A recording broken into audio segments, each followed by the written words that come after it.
দেখছেন স্বাধীন সংলাপ, সৌজন্যে আলোক হেলথ কেয়ার অ্যান্ড হাসপাতাল। আজকে আপনাদের সাথে আছে আমি রেজওয়ান ফয়েজ। আজকে সরকারের ৩ মাস পূর্তি হয়েছে এবং এই ৩ মাসের সময় একটা নতুন সরকার ৩ মাস হওয়ার পরে ৫ই আগস্টের সেই গণ অভ্যুত্থানের পরে সব কিছু মিলে একটা আলোচনা আসছে যে রাজনীতিতে কি বদল এলো আসলে, সরকারি দল বিরোধী দল রাজনীতিতে কী বদল এসছে এবং সেই বদলানো রাজনীতিতে নানা ধরনের সমীকরণ আমরা দেখছি। সেই সমীকরণগুলো কতটা দেশের জন্য ভালো, মানুষের জন্য ভালো, নাকি সামনে আশঙ্কার কোনো ব্যাপার স্যাপার আছে, এই বিষয়গুলো একটু জানার চেষ্টা করবো, বোঝার চেষ্টা করবো। দুজন আলোচক আছেন আমাদের সঙ্গে, একটু পরিচিত হয়ে নিই। আমার সঙ্গে আছেন বিএনপি নেতা মোহাম্মদ রাশেদ খান এবং আছেন এনসিপির নবনির্বাচিত সংসদ সদস্য নুসরাত তাবাসসুম। দুজনকে স্বাগত আপনাদেরকে এবং আপনাকে অভিনন্দন। আলোচনা শুরু করবো, আমি নুসরাত তাবাসসুম আপনাকে দিয়ে শুরু করি। বলছিলাম যে সরকারের ৩ মাস পড়তে হলো, আপনি একজন সংসদ সদস্য নির্বাচিত হয়েছেন। এই ৩ মাসে সরকারের পারফরমেন্স আপনার কাছে কেমন লাগলো? ধন্যবাদ। গত ৩ মাসে সরকারের পারফরমেন্স কেমন লাগলো? ভীষণ পারফরমেটিভ, যদি এক শব্দে ব্যাখ্যা করতে হয়, এক শব্দে বলতে হয়। এর বাইরে দেখুন, নতুন সরকার, অনেক বছর পর নির্বাচনের মাধ্যমে নির্বাচিত দলীয় সরকার, আশা আকাঙ্ক্ষা বা সত্যি কথা বলতে খুব উঁচু মাত্রায়, মানে আমার মনে হয় না সচেতনভাবে কেউ রেখেছে, কিন্তু খুব স্বাভাবিকভাবেই একটা চাওয়া পাওয়া তো জনগণের থাকেই। সেখান থেকে আমার মনে হয় যে সরকার খুব ভালো পারফর্ম দেখাচ্ছে, কিন্তু কতটা ভালো পারফর্ম করছে সেটা নিয়ে আলোচনা হতে পারে। যেমন ধরুন, হামের টিকা বাংলাদেশে পর্যাপ্ত আছে শুনছি, কিন্তু হাসপাতালগুলোর যে অবস্থা, শিশুদের নিয়ে পরিবাররা বাধ্য হচ্ছে বারান্দায় থাকতে, পর্যাপ্ত পরিমাণে শিশুদের জন্য আইসিইউ পাওয়া যাচ্ছে না, পর্যাপ্ত পরিমাণে এখানে যে ওদেরকে যে আলাদা আলাদা করে যে কেয়ারগুলো করা হয় সেগুলো পাওয়া যাচ্ছে না, কোয়ারেন্টাইন করার কোনো অবস্থা নেই। সর্বোপরি আরও একবার আমাদের খুব দুঃখজনক, খুব বেদনাদায়ক শিশু মৃত্যুর মধ্যে দিয়ে আমাদের দেখতে হলো যে বাংলাদেশের স্বাস্থ্যখাত আসলে কতটা খারাপ অবস্থায়। এখন স্বাস্থ্যখাত খারাপ হওয়ার জন্য নতুন সরকারকে দায় দিচ্ছি না, দোষ দিচ্ছি না, কিন্তু যে বিষয়টা সেটা হচ্ছে যে স্বাস্থ্যখাতের যে এই অবস্থা, এই ব্যাপারে সরকার অবগত ছিল, এই মানুষগুলো অবগত ছিল। বিষয়টা হচ্ছে সরকার ৩ মাসের মতো আচরণ করছে, কিন্তু আরও চমৎকার পারফর্ম হয়তো মানুষ আশা করেছিল, আমরা আশা করেছিলাম। কিন্তু অ্যাজ এ অপোজিশন আমরা সবসময় সহযোগিতাপূর্ণ থাকতে চাই সরকারের জন্য, আমরা সেটা থাকার চেষ্টা করছি। একই সাথে আপনি তো জানেন আমাদের বিশেষ করে এনসিপির পক্ষ থেকে আমরা একটা হেল্পলাইন চালু করেছি, যেখানে কিছুটা যতটুকু সম্ভব রোগীদেরকে সাহায্য করার চেষ্টা করা হচ্ছে। এর বাইরে আরও যে সমস্ত ইস্যু, মনে করেন হাওড়ে যেভাবে কৃষকের দুরবস্থা দেখতে হলো, এই দুরবস্থার পেছনে বিশেষ করে দেখুন, কৃষক মারা গেছে তার ধানের অবস্থা দেখে। বাংলাদেশে কিন্তু এখন প্রাকৃতিক দুর্যোগ বছরের এই সময়টা, এই এপ্রিল মে থেকে শুরু করে মোটামুটি জুন জুলাই আগস্ট পর্যন্ত, এইটা কিন্তু এখন আর কোনো সাডেন ইস্যুজ না, প্রতি বছর কন্টিনিউয়াসলি আমরা এগুলো হতে দেখছি। এ ব্যাপারেও সরকার অবগত ছিল। ওই যে বললাম যে ৩ মাস বয়সে একটি সরকার যেমন আচরণ করতে পারে, সরকার হয়তো তেমনটাই করছে, কিন্তু যেহেতু ৩ বার দেশ চালিয়ে আসা একটি গভর্নমেন্ট, একটি দল যার ৩ বার এর আগে গভর্নমেন্টে ছিল, এতজন এক্সপার্ট রয়েছে সেখানে, এত আশার বাণী, এত স্বপ্ন দেখানো, এত আকাঙ্ক্ষিত নির্বাচনের পর এত বিপুল ভোটে জয়ী হয়ে আসা নির্বাচিত একটি সরকারের কাছ থেকে মানুষ আরও অনেক চমৎকার পারফরমেন্স আশা করে। সেখান থেকে সরকারের আচরণ, বিশেষ করে আমাদের প্রধানমন্ত্রী সাহেবের আচরণ বেশ পারফরমেটিভ, কিন্তু পারফরমেন্স মনে হয় একটু চমৎকার হতে পারত। রাজনৈতিকভাবেও কি দল হিসেবে কেমন করছে? রাজনৈতিকভাবে বিএনপি দল হিসেবে কেমন করছে সেটা যদি বলতে বলেন, তাহলে তো আসলে এই ধরনের সুখকর কথাগুলো আর বলা যায় না। যেমন আজকে দেখলাম যে স্বামীকে ছাড়া পাওয়ায় দিবে এটা বলে ব্ল্যাকমেল করে দীর্ঘদিন এক স্ত্রীকে ধর্ষণ করা হয়েছে, অভিযোগের তিল একটি নির্দিষ্ট দলের দিকে। এছাড়া আমরা আজকে দেখলাম যে গণপিটুনিতে এক ছাত্রলীগ কর্মীর মা মারা গিয়েছেন। তারপর চাঁদাবাজির খবর। আর এইগুলো সব যদি বাদ দিয়ে দিই, একটি পয়েন্ট এখানে আমি একটু উল্লেখ করতে চাই, সেটা হচ্ছে আজকের খবর, খুব তাজা গরম গরম খবর। নোয়াখালীর মোটামুটি 5টি আসনেই সরকারি চাল এবং অর্থ বরাদ্দ গিয়েছে, বরাদ্দ যায়নি শুধু একটি আসনে। এখন অন্য কোনো কারণ আছে নাকি সেই একটি আসনে সরকার দলীয় এমপি নেই এই জন্য যায়নি, এটা তো খুব বেশি চোখে পড়ার মতো বিষয়। এর বাইরে চাঁদাবাজি, বিভিন্ন জায়গাতে বিভিন্ন ছত্রছায়ায় ঘটে যাওয়া অপরাধগুলো, এর দায় কি আসলে ঠিক সরকারকে দেওয়া যায় নাকি সরকারের, যেহেতু সরকারি দলের লোকজনের দিকে বারবার আঙুল উঠছে, আমি মনে করি সরকার এদিকটাতেও একটু নজর দিতে পারে। রশিদ খান, আমি একজন বিরোধী দলীয় সংসদ সদস্যের বক্তব্য শুনলাম যে আসলে সরকার এবং বিএনপি রাজনৈতিক দল এবং সরকার হিসেবে কেমন পারফর্ম করলো 3 মাস, আপনার মতামত জানতে চাই। আসসালামু আলাইকুম, সবাইকে শুভেচ্ছা। শুরুতেই নুসরাতকে অভিনন্দন, সংরক্ষিত মহিলা আসনে তিনি নির্বাচিত হয়েছেন। তিনি যে কথাগুলো বললেন চমৎকার বলেছেন, তবে কিছু সরকারকে আরও কিছু প্রশংসা তিনি করতে পারতেন। দেখেন, আমরা যদি এই সরকারের 3 মাসের সাথে অন্তর্বর্তীকালীন সরকারের 3 মাস আমরা একটু মিলিয়ে দেখি, সেক্ষেত্রে আসলে মানে কোন সরকার বেশি অর্জন করেছে। আমরা অন্তর্বর্তীকালীন সরকারের শুরুর 3 মাসে দেখেছি বিভিন্ন জায়গায় ভাঙচুর, মব, এমনকি মামলা বাণিজ্য, চাঁদাবাজি, তদবির বাণিজ্য, ডিসি নিয়োগের কেলেঙ্কারি, বন্দর কেলেঙ্কারি, এবং এই কেলেঙ্কারিগুলোর সাথে যাদের নাম জড়িয়েছিল সেটা অত্যন্ত দুঃখজনক। আপনি নিশ্চয়ই জানেন যে সার্জিস আলম সাহেব তার একটা বক্তব্যে বলছিলেন যে ওই সময় আমরা এতটাই স্বাধীনতা ভোগ করেছি যে আমরা কখনো সচিবের রুমে ঢুকে গিয়েছি, অনুমতি লাগে নাই, প্রধান উপদেষ্টার বেডরুমে ঢুকে গিয়েছি, অনুমতি লাগে নাই।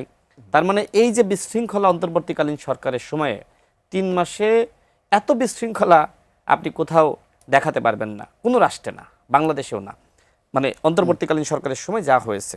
এখন ওই 3 মাসের কথা আমি কেন বললাম, কারণ নুসরাত যেভাবে কথা বললেন এটা গঠনমূলক সমালোচনা, প্রশংসা, পরামর্শ, পাশাপাশি সরকারের যে ভালো কাজ সেগুলো তিনি তুলে ধরলেন।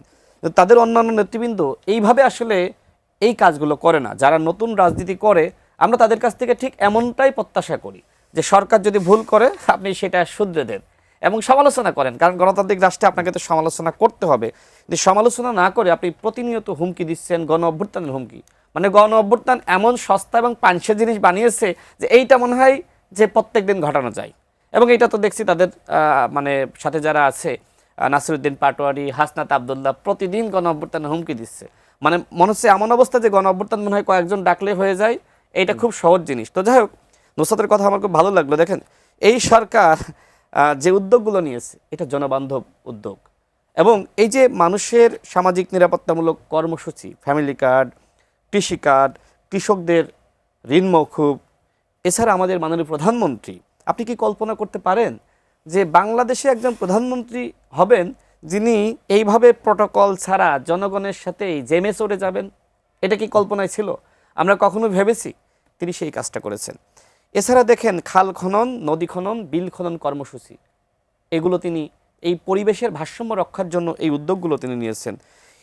তার প্রটোকল তিনি কমিয়ে এনেছেন, নিশ্চয়ই আপনি জানেন। এছাড়া যে সময় তিনি বিদেশে যাত্রা করবেন এবং ফেরার সময় মাত্র 4 জন, অর্থাৎ আপনি একজন সাধারণ মানুষ হিসেবে যা যা কল্পনা করেন এবং একটি সরকার প্রধানের কাছ থেকে এবং সরকারের মন্ত্রীদের কাছ থেকে যে ধরনের জনবান্ধব উদ্যোগ আপনি প্রত্যাশা করেন, ঠিক সেই কাজগুলো করার চেষ্টা করছেন আমাদের মাননীয় প্রধানমন্ত্রী।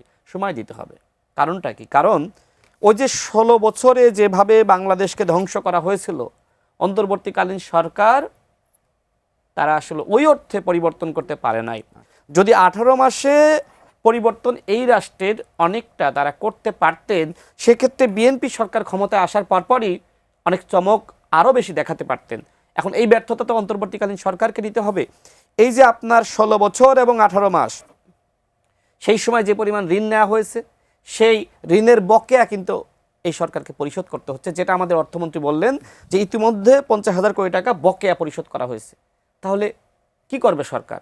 সরকারকে চাইলেই কি 1 বছরের মধ্যে মানে আমাদের অর্থনৈতিক অবস্থা খুব ভালো করতে পারবে? পারবে না, একটু সময় দিতে হবে। এই জন্য আমি বলছি যে আমাদের অপোজিশনে যারা আছে তাদেরকে দেশ পুনর্গঠনে অবশ্যই সহযোগিতা করতে হবে। কিন্তু আমার দুঃখ লাগে যে আমাদের অপোজিশনে সেই জামাত ইসলাম তো আসলে কখনোই কোনো সরকারকেই সহযোগিতা করে নাই। এমনকি আমি যদি বলি, আওয়ামী লীগ যখন নির্বাচিত হয়ে আসলো তখনও সহযোগিতা করে নাই।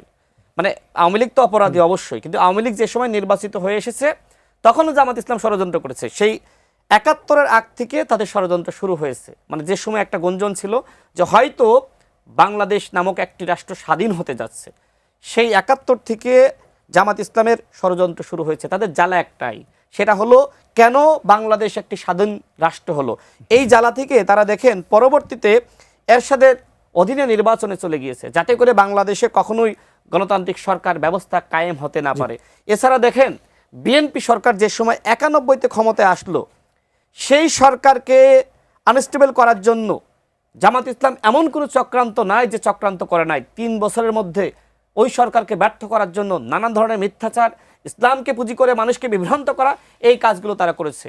ঠিক একইভাবে বাংলাদেশে আর একটা গণঅভ্যুত্থানের পরে বিএনপি ক্ষমতা এসেছে। এই বিএনপি ক্ষমতায় আসার পরে আবার জ্বালা শুরু হয়েছে। যেমনিভাবে ৯১-তে গণঅভ্যুত্থানের পরে বিএনপি ক্ষমতায় আসলো, এইবারের গণঅভ্যুত্থানের পরেও সেই দেশবিরোধী চক্রটি আবার মাথা চারা দিয়ে উঠেছে, তারা আবার ষড়যন্ত্র শুরু করেছে। আমার খুব দুঃখ লাগে, আমাদের এনসিপি বন্ধুরা, আমরা এক সময় রাজনীতি করেছি, নুসরাত আমাদের সাথে রাজনীতি করেছে, আমাদের ছোট বোন, সে ভালো একটা জায়গায় গিয়েছে, আমরা গর্বিত। কিন্তু খুব দুঃখ লাগে যে দেশবিরোধী চক্রের সাথে এনসিপি নামক তরুণদের একটি দল, সেই দল হাত মিলিয়েছে। এটা আসলে অত্যন্ত দুঃখ লাগে। কারণ কি জানেন? কারণ আমাদের নাহিদ ইসলাম গণঅভ্যুত্থানের পোস্টার বয়, নাহিদ ইসলাম বলেছিল যাদের হাতে ৭১-এর দায় আছে তাদের সাথে আমরা জোট করব না। তাদের অসংখ্য নেতৃবৃন্দ একই কথা বলেছিল। এমনকি আরও দেখেন আপনি, মানে হাসনাত আবদুল্লাহ, তাকে তো এখন জামাতের মুখপাত্রই আমি মনে করি, তিনি বলছিলেন জামাত ইসলামকে আসলে একটা ইসলামিক দল। নাসিরউদ্দিন পাটোয়ারি জামাতকে নিয়ে এমন কোনো কথা নাই বলে নাই জামাত সংস্কারের নামে প্রতারণা করছে। এমনকি এই জামাতের বিরুদ্ধে অভিযোগ দেওয়া হয়েছে জামাত নাকি একটি ভারতের সৃষ্ট দল। সেই জামাতের সাথে তিনি চলে গিয়েছেন। তিনি এখন কথায় কথায়, মানে জামাতের নেতারা যেভাবে ইসলামকে সামনে আনে, তিনিও একইভাবে ইসলামকে সামনে আনছে। যদিও নুসরাত ব্যতিক্রম, তার বক্তব্যগুলো আমি প্রায় আমি জানি না নুসরাত কেন হাসছে। না, আমি দেখেছি নির্বাচনের সময় তাদের একটা না, মানে সরকারি দলের মানুষজনের পক্ষ থেকে প্রশংসা শুনলে একটু বিব্রত লাগে। এটাই মনে বদলানো রাজনীতি না? তো আমার কাছে মনে হয়েছে যে নুসরাত একটু ব্যতিক্রম। সে কিন্তু ওই সময় নির্বাচনের সময় তার একটা অবস্থা আমরা দেখেছি। নুসরাত সত্য কিনা আমি একটু পরে বলি। নুসরাত কিন্তু এই প্রশংসা আবার তার দলের দলীয় অবস্থান দুর্বল করবে কিনা? বিষয়টা হচ্ছে না, সরকার দলীয় মানুষজনের পক্ষ থেকে রাশেদ ভাই আমার অনেক শ্রদ্ধা, আমরা একসাথে দীর্ঘদিন রাজনীতি করেছি, কিন্তু তারপরে সরকার দলীয় মানুষজনের পক্ষ থেকে প্রশংসা শুনলে একটু বিব্রত লাগে। এই কারণে যে মনে হয় না কোথাও না কোথাও সমঝোতার অফার আসতেছে কিনা টাইপের। দেখুন, বিষয়টা হচ্ছে জামাতে ইসলাম বা যে কোনো ধর্মীয় রাজনৈতিক দলের ব্যাপারে আমার যে মন্তব্য সেটা হচ্ছে আমি নিজে মধ্যপন্থী রাজনীতিতে বিশ্বাসী।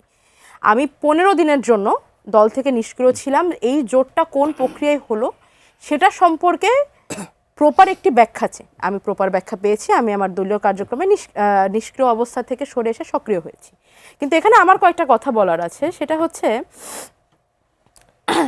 প্রথমত আমি যেটা বলতে চাই সেটা হচ্ছে ভাইয়ের কথাগুলো খুব আবার মানে ফিল লাইক দেজাভু, মনে হচ্ছে যেন বছরের পর বছর শুনে এসেছি সরকারের আরও সময় প্রয়োজন, সরকার কি করবে, আগের সরকার এত এই করে গিয়েছে, এই সরকারের ওই সরকারের ঋণ পরিশোধ করতে হচ্ছে, এটা করতে হচ্ছে, ওটা করতে হচ্ছে, বিরোধী দলের সহযোগিতাপূর্ণ অবস্থান থাকা লাগবে। কথাগুলো বড্ড বেশি চেনা এবং মনে হয় যেন কোথায় কোথায় শুনেছি। যখন স্মৃতি ঘেটে দেখি তখন দেখেছি শিট, এই কথাগুলো তো 17 বছর শুনে এসেছি।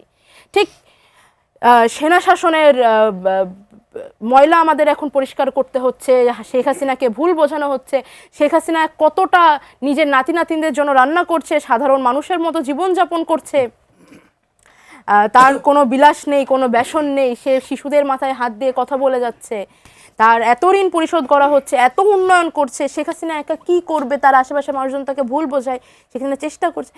কথা হচ্ছে আমরা সরকারের প্রতি সহযোগিতাপূর্ণ অবস্থান ধরে রাখতে চাই, সরকারের ভালো কাজের প্রশংসাও করতে চাই, একই সাথে এটাও মনে করিয়ে দিতে চাই যে কথার পুনরাবৃত্তির মতো কাজের পুনরাবৃত্তি যেন না হয়, এবং একই সাথে এই জিনিসটা মনে করিয়ে দেওয়াটা ভীষণ প্রয়োজন যে সরকারের প্রশংসা ভাই বললেন নুসরাত আরেকটু করতে পারতো, আমি আরেকটু করতে চাচ্ছিলাম, আরেকটু করতে পারলে আমার খুব ভালো লাগতো যদি দেখতাম যে গণভোটের রায়টা নিয়ে টালবাহানাটা এরকম না হতো।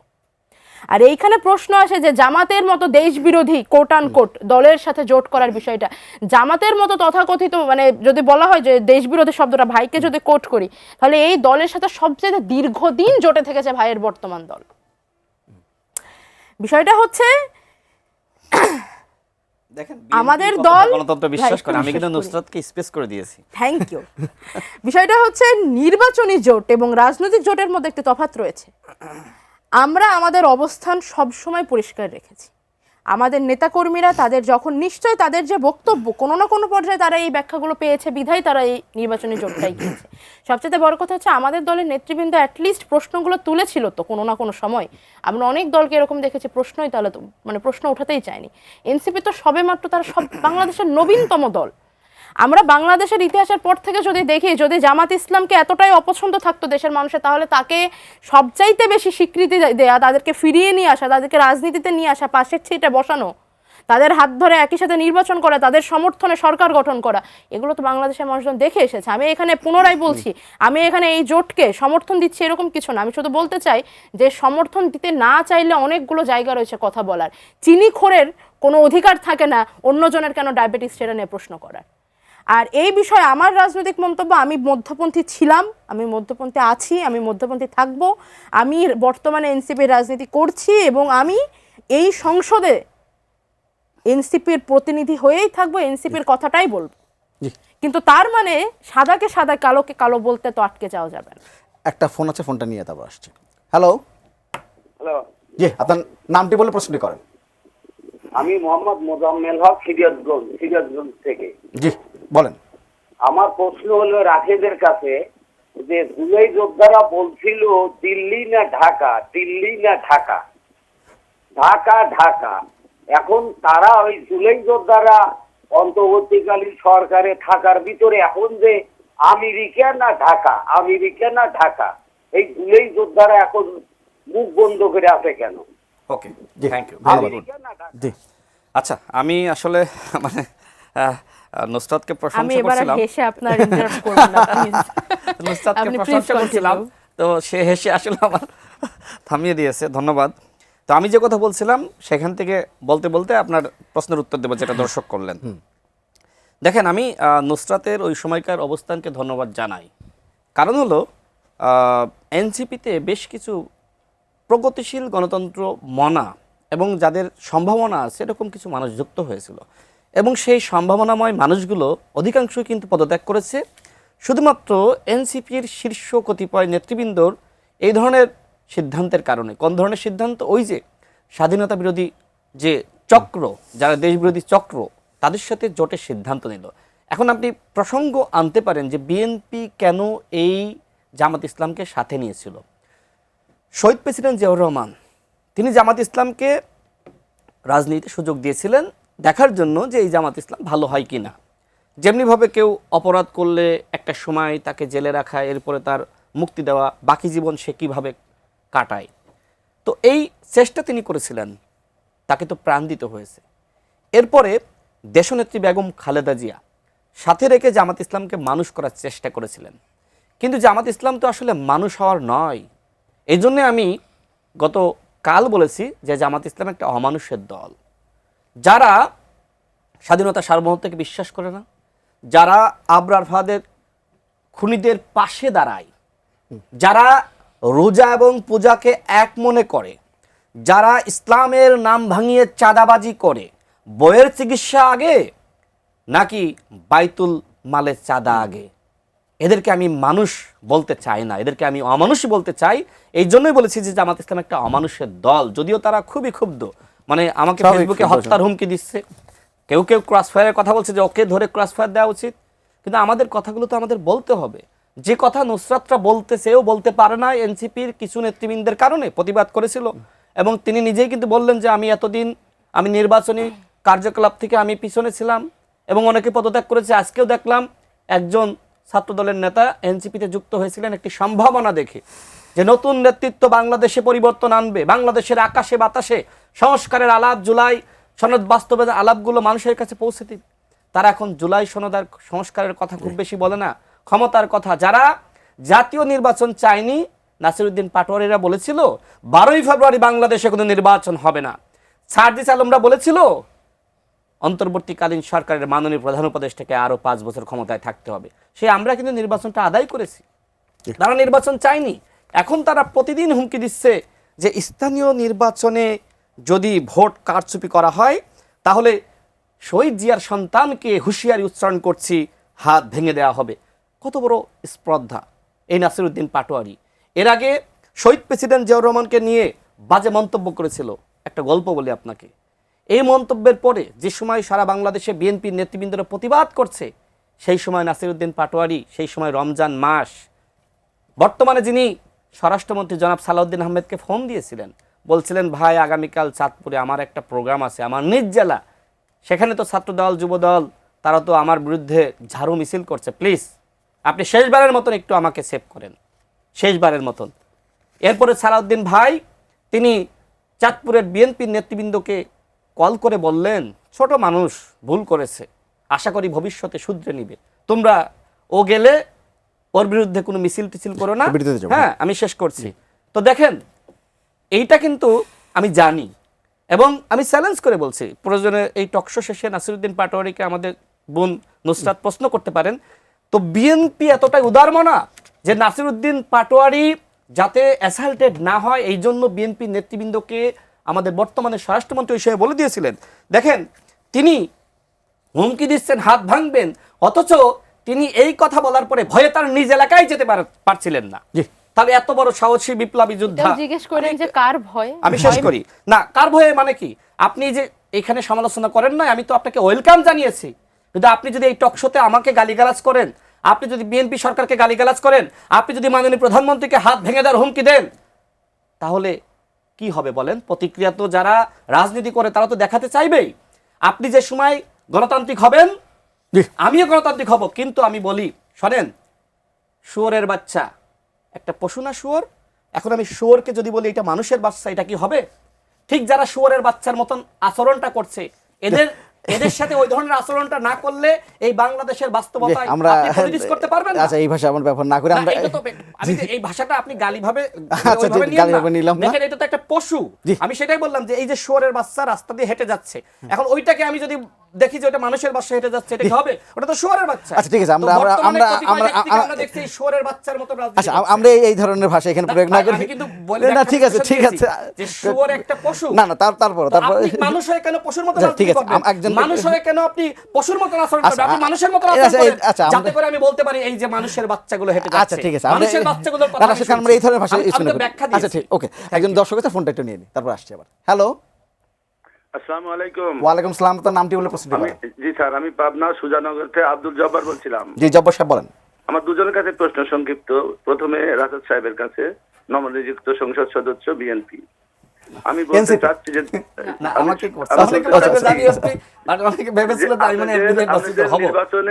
হ্যালো, জি বলেন।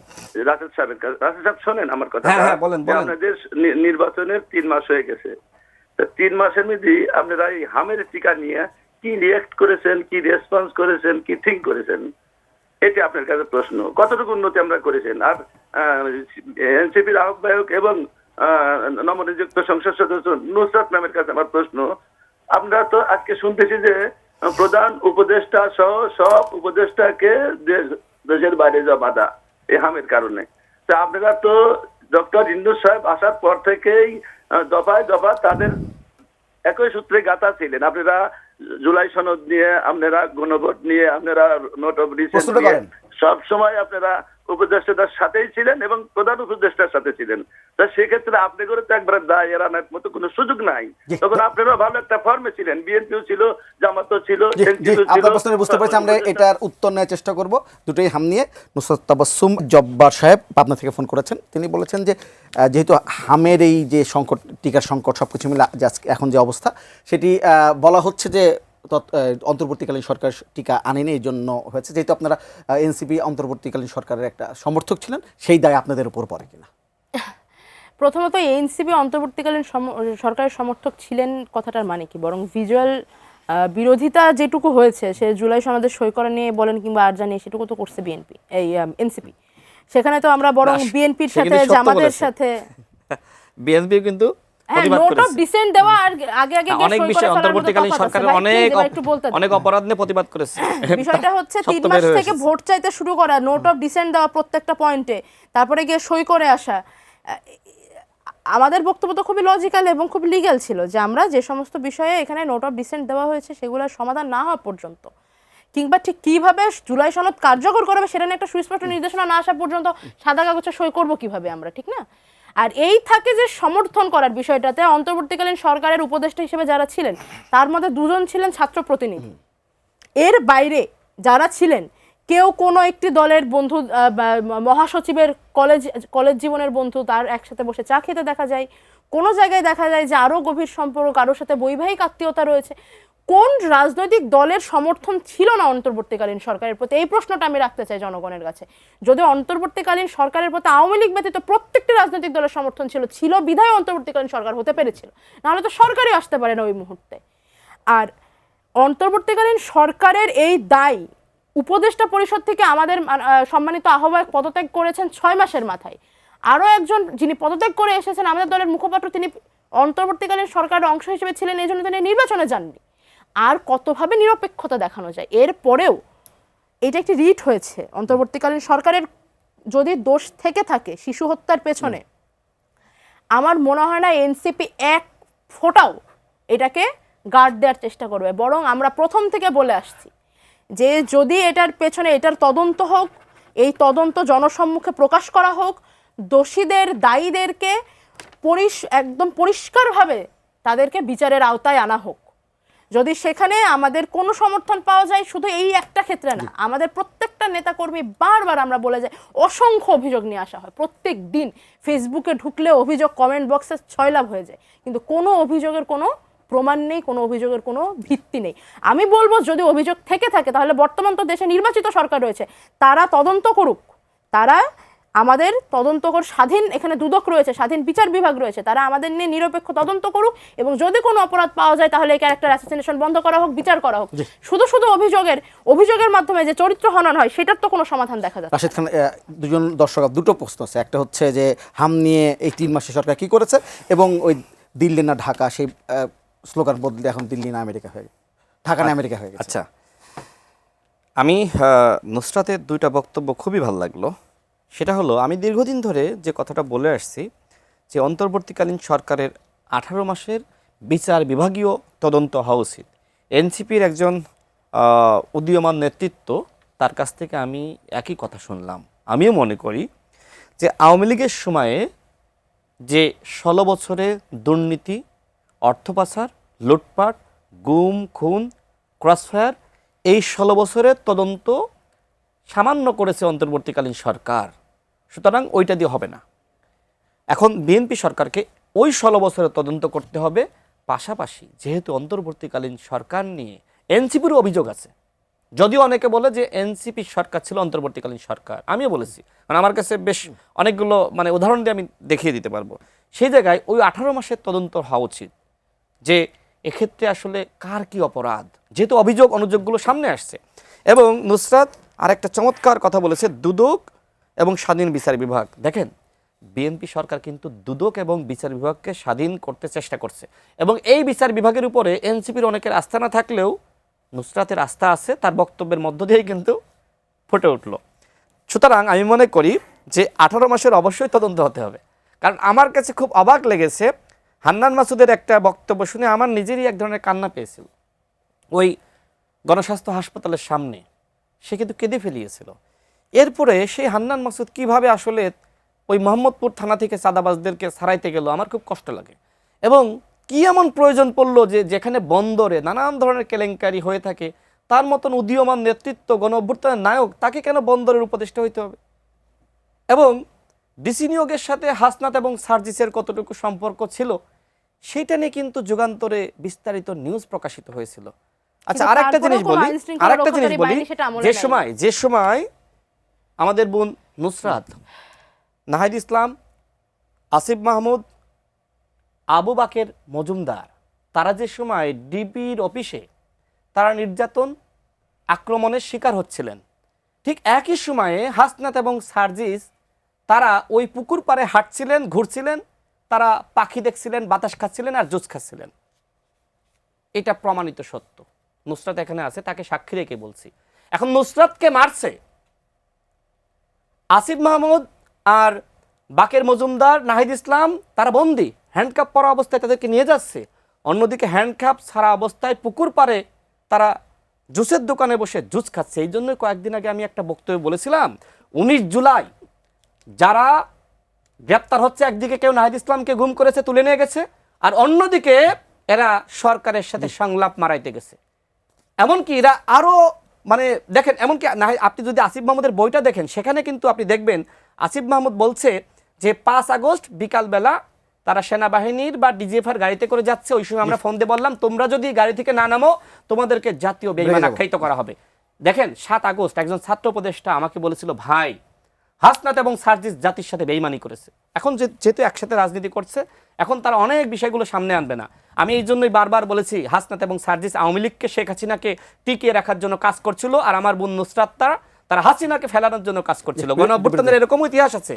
এখন আমি শেষ বলি যে প্রশ্নের উত্তর জানতে চেয়েছে, সেটা হলো দেখেন, আমরা সবসময় ঢাকা বিশ্ববিদ্যালয়ে স্লোগান দিয়েছি দিল্লি না ঢাকা, দিল্লি না ঢাকা। সে সময় নুসরাতও আমাদের সাথে সেই ছাত্র রাজনীতিতে ছিল এবং সেও সাক্ষী। আমরা এই স্লোগান দিয়েছি, এমনকি এই স্লোগান দিতে গিয়ে ডাকসুর ভিপির রুমে, নুরুল হক নূর সেই সময় ভিপি, তার রুমে কিন্তু আমাদের হত্যা চেষ্টা করা হয়েছে। আমাদেরকে রাজু ভাস্কর্যে ফেলিয়ে আমাদেরকে পিটানো হয়েছে। আজকে অনেকে আমাদেরকে বলে যে আমরা কি করেছি 16 বছরে। আরে বেটা, আমি যে সময় রাজপথে ছিলাম তোকে তো ওই সময় দেখাও যায়নি, তুই তো গুপ্ত ছিলি। এখন বড় বড় বিপ্লবী না, কিসের বিপ্লবী তোরা? তোরা যদি বিপ্লবী হতিস তাহলে আমরা যে সময় 12 জন 14 জন মার খেয়েছি, আমরা যখন তোদেরকে ডেকেছি তোরা আসতিস। তো আমরা এই স্লোগান সবসময় দিয়েছি, এখনো আমরা একই কথা বলছি। যেহেতু এখন বিএনপি সরকার ক্ষমতায় এসেছে, সুতরাং বিএনপি ভারতের সাথে সম্পর্ক চায়। কিসের ভিত্তিতে? সম্মান, ন্যায্যতা, ন্যায় বিচারের ভিত্তিতে সম্পর্ক চাই। এবং এই যে বললেন যে ঢাকা না মার্কিন স্লোগান অনেকে দিচ্ছে, শোনেন, আমরা চাই পৃথিবীর প্রত্যেকটা রাষ্ট্রের সাথে বাংলাদেশের সম্পর্ক থাকবে, কিন্তু নিজের স্বার্থকে জলাঞ্জলি দিয়ে কোনো রাষ্ট্রের সাথে আমাদের সম্পর্ক থাকতে পারে না। এবং বিএনপি সরকার বাংলাদেশের স্বার্থকেই সবার আগে প্রাধান্য দিচ্ছে, এই জন্য আমাদের স্লোগান সবার আগে বাংলাদেশ। যে পরিষ্কার, আসলে এবার পালা নুসরাত তাবাসসুম, কিন্তু তিনিই বলছেন যে যদি রাশেদ খান বলেন। আমি আপনার একটু জিজ্ঞেস করব, আপনি ইদানিং যে বক্তব্যগুলো দিচ্ছেন, আমার বেশিরভাগ বক্তব্য দেখা যাচ্ছে প্রচণ্ডভাবে জামাত ইসলামী বিরোধী অথবা নাসিরউদ্দিন পাটোয়ারি বিরোধী বক্তব্য দিচ্ছেন না। এদের দুজনের ব্যাপারে, একটা দল এবং একজন নাসিরউদ্দিন পাটোয়ারির ব্যাপারে আপনি এত ক্ষোভ কেন? দেখেন, আমি তো 2018 সালের পর থেকে সরাসরি ছাত্র রাজনীতি, জাতীয় রাজনীতি করি, কিন্তু আমি এখন যেটা দেখছি যে যেভাবে বিএনপিকে ভিলিফাই করছে কতিপয় ব্যক্তি, তাদের আচরণগুলো আমার কাছে এমন মনে হচ্ছে, যে কারণে কিন্তু আমি আগেই বলেছি যে শুয়োরের বাচ্চার সাথে আপনি মানুষের বাচ্চার মতন আচরণ করতে পারবেন না। সুতরাং তারা যে পলিটিক্সটা বাংলাদেশে করতে চায়, সেটার পাল্টা জবাব আমাদেরকে দিতে হবে, কিচ্ছু করার নাই। কারণ আপনাকে থাপড়াচ্ছে, প্রতিনিয়ত গালিগালাজ করছে, হুমকি দিচ্ছে, হাত ভেঙে দিবে, পা ভেঙে দিবে, গণঅভ্যুত্থান ফেলিয়ে দিবে, তখন আপনি কি করবেন? তখন তাদের চরিত্রগুলো মানুষের সামনে আমাদেরকে হাজির করতে হচ্ছে, অন্যথায় মানুষ মনে করবে ওরা যেটা বলছে সেটাই সত্য। দেখেন, শেখ হাসিনা বাংলাদেশের বর্তমান মাননীয় প্রধানমন্ত্রীকে নিয়ে এমন কোনো মিথ্যাচার করে নাই। তো এই মিথ্যাচার প্রতিদিন করতো একটা নেগেটিভ বিল্ডিংয়ের জন্য, মানুষের মধ্যে এক ধরনের সন্দেহ ঢুকিয়ে দেওয়ার জন্য। ঠিক ওই শেখ হাসিনার পথেই হাঁটছে জামাত ইসলাম এবং নাসিরউদ্দিন পাটোয়ারি। আমি এনসিপির নামটা নিলাম না, কারণ এনসিপিতে অনেক উদীয়মান নেতৃত্ব রয়েছে নুসরাত তাবাসসুমদের মতন, যে কারণে আমি এনসিপির নামটা নিইনি, কতিপয় ব্যক্তির নাম নিয়েছি। দেখেন, আমি একটা কথা বলেছিলাম যে গাঁজা না খাইলে নাসিরউদ্দিন পাটোয়ারি হওয়া যায় না। শহীদ প্রেসিডেন্ট জিয়াউর রহমান, তাকে নিয়ে প্রশংসা কে না করে? আপনি যদি নুসরাতকেও জিজ্ঞেস করেন, সেও কিন্তু এখানে প্রশংসা করবে। যিনি তাকে পছন্দ করেন না, তিনিও তার দোষ খুঁজে পান না, প্রশংসা করতে বাধ্য হন। তাকে তিনি গালিগালাজ করেছিলেন এই নাসিরউদ্দিন পাটোয়ারি, সেই সময় মা পৌঁছেছিলেন এক প্রকার। এবং কিছুদিন আগে আমি দেখলাম তিনি দুঃখ প্রকাশ করলেন যে আর কখনো এগুলো করবেন না, আবার শুরু করেছেন। এখন আমাদের মাননীয় প্রধানমন্ত্রীকে হাত ভাঙার হুমকি দিচ্ছেন। আরে নির্বাচন করেছে অন্তর্বর্তীকালীন সরকার, যদি তুমি হাত ভাঙতে চাও ডক্টর মোহাম্মদ ইউনূসের হাত ভাঙার হুমকি দাও, কারণ নির্বাচনটা করেছে অন্তর্বর্তীকালীন সরকার। তুমি তো নির্বাচন চাওনি, আমরা তো জানি। সেই তুমি নির্বাচনে অংশ নিয়েছো কোন লজ্জায়? তো যাই হোক, নির্বাচনে অংশ নিয়েছো, খুব ভালো কথা। তাহলে ডক্টর মোহাম্মদ ইউনূসের হাত না ভাঙতেছে, তুমি কেন প্রধানমন্ত্রীকে হাত ভাঙার হুমকি দাও? এই জন্য আমি বলছি যে গাঁজা না খাইলে এইসব কথাবার্তা আসে না। গাঁজা খেয়ে একটা অন্য দুনিয়ায় ভাসে আর মঞ্চে দাঁড়িয়ে উল্টা পাল্টা আবল তাবল বলে। এই নাসিরউদ্দিন পাটোয়ারি দেখেন, শুরুতে কিন্তু আমি এনসিপির অনেক নেতৃবৃন্দ দেখেছি তার বক্তব্য নিয়ে সমালোচনা করতে, এমনকি অনেকে বলছিলেন যে এনসিপির যে সম্ভাবনা সৃষ্টি হয়েছিল সেটা নষ্ট করেছে নাসিরউদ্দিন পাটোয়ারি। নাসিরউদ্দিন পাটোয়ারি এক সময় ঢাকা বিশ্ববিদ্যালয়ে বাম রাজনীতি করতো, আমরা দেখেছি। সে হঠাৎ করে কয়েকদিন আগে বলল যে সে ওই সময় নাকি শিবিরের রাজনীতি করতো, শিবিরের সাথী ছিল। এই যে গুপ্ত রাজনীতি শিবির করে, তার প্রমাণ তো নাসিরউদ্দিন পাটোয়ারি করতো শিবির, আর ঢাকা বিশ্ববিদ্যালয়ে দেখেছি সে করে বাম। এই জন্য আমি তাকে নিয়ে কথাবার্তাগুলো বলেছি। সে যেহেতু উল্টা পাল্টা বলছে এবং মাতলামি করছে। জামাত শোনেন, 1 মিনিটে শোনেন, জামাত এমন একটা দল, ক্ষমতায় আসার জন্য ইসরায়েলের সাথেও তারা হাত মেলাইতে পারে। আমরা দেখেছি যে বিদেশিদের সাথে বৈঠকের পরে জামাত নেতা তাহের ভাই বলেছে যে আমরা কোথায় বলেছি যে আমরা শরিয়া আইন বাস্তবায়ন করতে চাই, অথচ তাদের আরেকজন এমপি জাতীয় সংসদে দাঁড়িয়ে বলছে আমরা কোরআনের আইন বাস্তবায়ন করতে চাই। আপনার গঠনতন্ত্রে আছে শরিয়া আইনের কথা, আর আপনি বিদেশিদের সাথে বৈঠকের পরে বলছেন কোথায় বলেছি শরিয়া আইন বাস্তবায়ন করতে চাই। এই জন্যই বলেছি জামাত ইসলাম এমন একটা দল যে ক্ষমতার জন্য ইসরায়েলের সাথেও হাত মেলাইতে পারে। এরপরে সর্বশেষ বলি, দেখেন আমার কাছে এখন যেটি মনে হচ্ছে যে ইসলামকে তার এমন দুর্বলভাবে মানুষের সামনে উত্থাপন করছে এবং ইসলামের নাম ভাঙিয়ে এমন এমন অপরাধ করছে, সেক্ষেত্রে মনে হয় যে জামাত জোটে অংশ নেওয়া এক ধরনের পাপ। যারা এই মুহূর্তে জামাতের সাথে জোটে আছে তারা পাপ করছে, কারণ জামাত ইসলাম কায়েম করছে না। জামাত ইসলামের নামে ভণ্ডামি করছে, চাঁদাবাজি করছে, বউয়ের চিকিৎসা আগে নাকি বাইতুল মালের চিকিৎসা অনুদান আগে, এই ধরনের কথাবার্তা বলছে। আপনি কোনো জবাব দিবেন না? প্রশ্ন করবো আমি কোনো? না, আপনি প্রশ্ন করেন। আচ্ছা, প্রশ্ন- ভাই ভাইয়ের মনের রাগ ঝাড়লেন। আচ্ছা, আমার প্রশ্ন হচ্ছে যে এটার আর উত্তর আমি কি দিব? কয়েকদিন আগে এনসিপির আহ্বায়ক নাহিদুল ইসলাম তিনি একটি বক্তব্য দিয়েছেন। আমি ছোট্ট করে বলি, তিনি বলেছেন যে এখন আইন শৃঙ্খলা পরিস্থিতি কয়েক গুণ বেশি অবনতি ঘটেছে, আপনারা আপনাদের দায়িত্ব ঠিকভাবে পালন করুন, সরকারকে বলেছে। না, আপনাদের পারফরমেন্সের উপর নির্ভর করবে মধ্যবর্তী নির্বাচন প্রয়োজন হবে কিনা।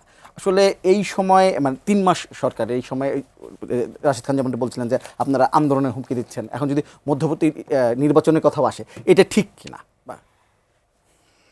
দেখুন, বিষয়টা হচ্ছে যে গোপনে গোপনে সাবোটেজ করার চাইতে পরিষ্কার কথা বলাটা ভালো না? এর আগে আমরা যেগুলো দেখেছি, এর আগে বিরোধী দল বলতে মানুষ কী চিনতো? এর আগে বিরোধী দল বলতে মানুষ চিনতো হরতাল, অগ্নিসন্ত্রাস, আওয়ামী লীগের সময়কার লগি বৈঠা, তাদের নাচন।